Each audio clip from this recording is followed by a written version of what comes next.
ఉత్తరప్రదేశ్లోని బహ్రైచ్లో ఒక దారుణ ఘటన చోటు చేసుకుంది. ఒకే కుటుంబంలో 5గురిని హతమార్చాడు ఒక నరహంతకుడు. అన్న హత్య కేసులో బెయిల్పై బయటకొచ్చి వదిన 3 కుమార్తెలను కూడా హతమార్చాడు ఒక సైకో.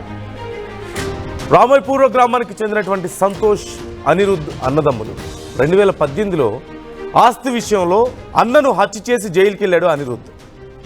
బెయిల్పై వచ్చి అన్న భార్య సుమన్తో అనిరుద్ అక్రమ సంబంధం పెట్టుకున్నాడు. సుమన్, అనిరుద్ జంటకు 2 కుమార్తెలు కలిగారు. అంతకుముందే సంతోష్తో ఒక బిడ్డకు జన్మనిచ్చింది సుమన్. హత్య కేసులో వదినే ప్రత్యక్ష సాక్షి కావడంతో సాక్ష్యాన్ని మార్చాలంటూ అనిరుద్ ఒత్తిడి చేస్తున్నాడు. అయితే సుమన్ ఒప్పుకోకపోవడంతో పిల్లలతో సహా సుమన్ని కిడ్నాప్ చేసి లఖింపూర్ జిల్లాలోని శారదా నదిలో వారందరినీ తోసేసి దారుణంగా హత్య చేశాడు. కేసు దర్యాప్తు చేపట్టి అనిరుద్ను అరెస్ట్ చేసి పోలీసులు విచారణ చేస్తున్నారు. మేము చూపిస్తున్నటువంటి ఫోటోలు, విజువల్స్, అలాగే చెప్తున్న వార్త కొంచెం కఠినంగా ఉండొచ్చు, సున్నిత మనస్కులు గాయపడవచ్చు. యూఎస్ డిస్క్రిప్షన్ ఈజ్ అడ్వైజ్డ్, జాగ్రత్తలు తీసుకోవాలంటూ ఆర్టీవీ సూచిస్తోంది.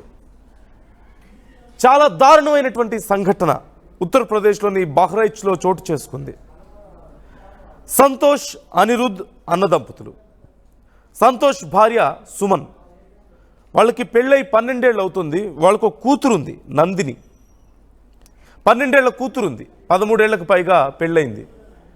అయితే అన్నదమ్ముల మధ్యలో, సంతోష్ అనిరుద్ మధ్యలో ఆస్తి కోసం గొడవ జరగడంతో సంతోష్ను అనిరుద్ దారుణంగా హత్య చేశాడు. జైలుకు వెళ్ళాడు. ఆ హత్యకు ప్రత్యక్ష సాక్షి సుమన్, సంతోష్ భార్య. అయితే జైలు నుంచి బయటకు వచ్చిన తర్వాత అనిరుద్ తన అన్న సంతోష్ భార్య అయినటువంటి సుమన్ని బలవంతంగా తనతో ఒక అక్రమ సంబంధం పెట్టుకొని తనని అనుభవించడం మొదలుపెట్టాడు. అయితే అప్పటికే 12 ఏళ్ల కూతురు నందిని ఉంది మొదటి భర్తతో, సంతోష్తో.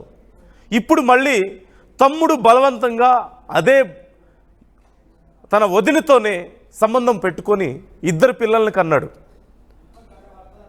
వాళ్ళిద్దరికీ మళ్ళీ కొన్ని విషయాల్లో గొడవలు వచ్చాయి. ఆ గొడవలు వచ్చిన నేపథ్యంలో అసలు ఈ కేసుకి ప్రత్యక్ష సాక్షి, అంటే అన్న మరణానికి ప్రత్యక్ష సాక్షి అయినటువంటి, అన్నను తమ్ముడు చంపుతుంటే చూసినటువంటి భార్యని ఆ చెప్పాల్సినటువంటి విషయాన్ని కాకుండా తప్పుగా చెప్పాలని, అబద్ధం చెప్పాలని మార్చాలి అంటూ చాలాసార్లు ఒత్తిడి చేశాడు. తను వినకపోవడంతో చివరికి ఏదో ఒక రోజు మళ్ళీ ఈ కేసు నుంచి ఇక బయట పడినన్నటువంటి కోపంతో, తాను చెప్పిన మాట వినట్లేదన్నటువంటి ఆక్రోశంతో సుమన్కి అనిరుద్కి, తనకి ఇద్దరికి పుట్టినటువంటి 2 చిన్నపిల్లల్ని, తన అన్న సంతోష్తో పుట్టినటువంటి పెద్ద కూతురు 12 ఏళ్ల కూతుర్ని 3 తీసుకువెళ్ళి శారదా నదిలో తోసేసి వాళ్ళ ప్రాణాలు తీశాడు. ఎంత దారుణం ఇది! ఈ అంశానికి సంబంధించి ఫుల్ డీటెయిల్స్ తెలుసుకుందాం. ప్రజెంట్ అసలు ఏం చర్యలు తీసుకుంటున్నారు, కేసు విచారణ ఎలా జరుగుతోంది అని ఫుల్ డీటెయిల్స్ తెలుసుకుందాం. పవన్ ఉన్నారు, మా ప్రతినిధి. పవన్, స్టోరీ వింటుంటేనే చాలా భయంకరంగా ఉంది. అంటే ఎక్కడ నైతిక విలువలు కనిపించడం లేదు, మనిషి అన్న కనీసం విచక్షణ కనిపించడం లేదు. ఆస్తి కోసం అన్నను చంపి, అన్న భార్యను లోబరుచుకొని బలవంతంగా అనుభవించి, వాళ్ళతో మళ్ళీ 2 పిల్లల్ని కని, మొత్తం 3 పిల్లల్ని, ఆ వదినని, అందరినీ కలిపి ఒకేసారి ప్రాణాలు తీశాడు. కేవలం తాను సాక్ష్యం చెప్పనందుకు, తనకు కావాల్సినట్టు. పోలీసులు ఏమంటున్నారు? ఈ కేసుకు సంబంధించి ఇంకా డీటెయిల్స్ ఎలా ఉన్నాయి? రైట్ నందు, ఏదైతే ఉత్తరప్రదేశ్ బహ్రైచ్ లో దారుణమైన ఘటన అయితే చోటు చేసుకుంది. కేవలం ఆస్తి కోసం వచ్చిన తగాదాలో సొంత అన్ననే హతమార్చాడు అనిరుద్ అనే ఒక వ్యక్తి. కేవలం ఆస్తి పంపకాల్లో తేడా రావడంతో అతి కిరాతకంగా హతమార్చాడు. సో ఈ ఏదైతే ఆ హత్య కేసులో జైలుకి కూడా వెళ్ళడం జరిగింది. జైలుకి వెళ్ళి కొన్ని నెలల్లోనే సుమారుగా ఒక 3 నుంచి 6 నెలల్లో అతను బెయిల్ మీద అయితే బయటికి రావడం జరిగింది. సో బహ్రైచ్ లోని రామైపూర్ గ్రామానికి చెందిన అనిరుద్ కుమార్ 2018 తన సోదరుడు సంతోష్ కుమార్ ఆస్తి వివాదంలో హత్య చేసిన కేసులో జైలుకి వెళ్లి మళ్ళీ బయటికి వచ్చి సేమ్ మళ్ళీ ఏదైతే ఆ పాత కేసు ఏదైతే ఉంటుందో దాన్ని పూర్తిగా చెడిపేసే ప్రయత్నం అయితే చేస్తా ఉన్నాడు. సో ఇదే క్రమంలో తన వదినని సుమన్ ఏదైతే ఉందో తనని లోపరుచుకునే ప్రయత్నం అయితే చేశాడు. తనని మాయ మాటలు నమ్మించి తనతోటి అక్రమ సంబంధం అయితే పెట్టుకోవడం జరిగింది. సో ఏదైతే సుమన్ కూడా ఇదివరకే 2 పిల్లలు ఉన్నారు. ఒక కుమార్తె ఉండడం జరిగిన తర్వాత సుమన్ తోటి మళ్ళీ 2 పిల్లల్ని కట్టడం జరిగింది. సో ఇదైతే ఒక 2 పిల్లలు ఉన్నారు, ఎక్కడికి పోదు, నాకేం చెప్పదు, నా చెప్పు చేతుల్లో ఉంటుంది అనుకున్న సమయంలో ఇరువురు మధ్య గొడవలు రావడంతో ఒక్కసారిగా సుమన్ తిరగబడడం జరిగింది. నువ్వే కదా చంపింది భర్తని, నేను పోలీసులకు ఎంత చెప్తాను, నేను నీ గురించి అంటూ కూడా తన కోపంలో వచ్చిన మాటలు బెదిరించడంతో ఒక్కసారిగా మళ్ళీ అనిరుద్ధ్ అయితే రెచ్చిపోవడం జరిగింది. ఇప్పటికైనా ఈ కేసు బయటకు వస్తుంది, వీళ్ళు ప్రాణాలతో ఉంటే నాకే ముప్పు అనుకొని కేవలం ఒక్క మర్డర్ కేసు గురించి పోయి కంప్లీట్ గా 5గురిని అయితే హతమార్చాడు ఈ అనిరుద్ధ్ అనే వ్యక్తి.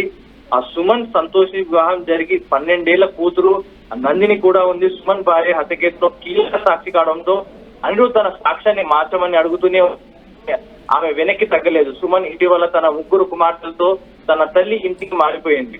ఆగస్టు 14 నుంచి తన కుమార్తె 3 బాలికలు కనిపించడం లేదని సుమన్ తల్లి రాబంట పోలీసులకు ఫిర్యాదు చేయడం జరిగింది. అనిరుద్ధ్ మరియు అతని సహచరుడు ఆ 4గురిని చంపే ఉద్దేశంతో కిడ్నాప్ చేశారని ఆమె అనుమానం అయితే వ్యక్తం చేశారు. ఈ రహస్య సమాచారం మేరకు మెహదీపూర్ ప్రాంతంలోని గైగట్ వంతెన వద్ద అనిరుద్ధ్ ను పోలీసులు అరెస్ట్ చేశారు. విచారణలో అనిరుద్ధ్ తన భాగస్వామి సహాయంతో ఆగస్టు 14న సుమన్ మరియు 3 బాలికలను మిహిపూర్వ పట్టణానికి పిలిపించాలని ఒప్పుకున్నాడు. ఆ తర్వాత అతను వారిని లఖింపూర్ ఖేరి జిల్లాలోని కమర్షియా ప్రాంతంలోని శారదా వంతెనపై వద్దకు తీసుకెళ్లి ఆ నది దగ్గర చూపిస్తూ ఉన్న సమయంలో సుమన్ మరియు బాలికల దుస్తులు, ఆ బాలికలో ఒకరి బూట్లు మరియు ఆ నేరానికి ఉపయోగించిన మోటార్ సైకిల్ అయితే ఆ వంతెన చుట్టూ అయితే పోలీసులు కనుగొనడం జరిగింది. సో ఏదైతే ప్లాన్ పూర్వకంగా ఇతను అనిరుద్ధ్ అతని అనుచరుడు ఎవరైతే ఉన్నారో ఇద్దరు సాయం తీసుకొని వెళ్ళి కావాలని ఆ ఫ్యామిలీని తీసుకొచ్చి మనం ఒక టూరిస్ట్ ప్లేస్ కి వెళ్దాం, మనం చూపించాలి, మీకు అంతా చూపించుకొని వస్తాను, పాత కక్షలన్నీ మర్చిపోదాం అంటూ కూడా నమ్మించి వంతెన దగ్గరికి అయితే తీసుకెళ్ళడం జరిగింది. తీసుకెళ్లిన క్రమంలో బలవంతంగా వాళ్ళందరినీ కూడా అతి కిరాతకంగా ఏదైతే సుమన్ తన భార్య ఏదో వదిలేస్తున్నారో ఆమెని నదిలో తోసాడు. 3 పిల్లల్ని కూడా బలవంతంగా ఆ వంతెన మించి నది ప్రవాహంలో పడేయడం జరిగింది. సో ఇప్పటికీ కూడా వారి శరీరాలు అయితే మృతదేహాలు ఇప్పటికీ బయట లభ్యం కాలేదు. పోలీసులు అయితే ఎంక్వైరీ చేస్తా ఉన్నారు. సో ప్రస్తుతం అయితే అనిరుద్ధిని కస్టడీకి తీసుకొని విచారిస్తా ఉన్నారు. అతనికి సహకరించిన ఎవరైతే అనుచరుడు ఉన్నాడో అతను ఇంకా ప్రస్తుతం పరారీలోనే ఉన్నాడు. సో ఆ చుట్టుపక్కల నది చుట్టుపక్కల వీరి వస్త్రాలు, పిల్లల షూ ఏదైతే స్కూల్కి వెళ్ళేటప్పుడు వేసుకుంటారో షూస్, అవి మాత్రం ఒక మోటార్ సైకిల్ అయితే లభ్యమైనాయి. సో ఇప్పటి వరకు కూడా నది ప్రవాహం చాలా తీవ్రంగా హెవీగా ఉంటుంది కాబట్టి ఇప్పుడు కూడా ఆ మృతదేహాలు అయితే లభ్యం కాలేదు. వాటి కోసం కూడా పోలీసులు గాలిస్తా ఉన్నారు. కేసు నమోదు చేసుకుని అనిరుద్ధిని కస్టడీలోకి తీసుకొని విచారిస్తున్నారు. Right, thank you Pavan, thanks for the details. మనం చూస్తున్నాం కదా, స్క్రీన్లో కనిపిస్తుంది చిన్న పిల్లలు, 2 శుభం తెలియనటువంటి చిన్న పిల్లలు, కనీసం ఒక 3 ఏళ్ల వయసు కూడా సరిగా లేని పిల్లలు.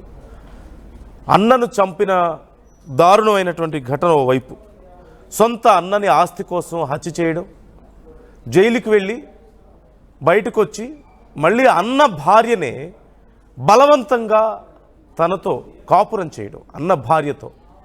సొంత అన్న భార్య అంటే తల్లితో సమానం అంటారు కదా వదిన, అలాంటి మహిళతో కాపురం చేయడం. అప్పటికే ఆ మహిళకి 12 ఏళ్ల కూతురు ఉంది. మళ్ళీ ఆ మహిళతోనే 2 పిల్లల్ని కన్నాడు, వదినతో కాపురం చేసి. 2 చిన్న పిల్లలు, ఆడపిల్లలు, మొత్తం 3 ఆడపిల్లల్ని, ఆ మహిళని, అన్ని రోజులు కాపురం చేసినటువంటి ఆ మహిళని, అన్న భార్యని, ఆ చిన్న పిల్లల్ని అందరినీ ఒక నదిలో తోసేసి, శారదా నదిలో తోసేసి వారిని హత్య చేశాడు. ఆస్తి కోసం అన్నను చంపి సాక్ష్యం మార్చలేదని అన్ని రోజులు బలవంతంగా అనుభవించినటువంటి అన్న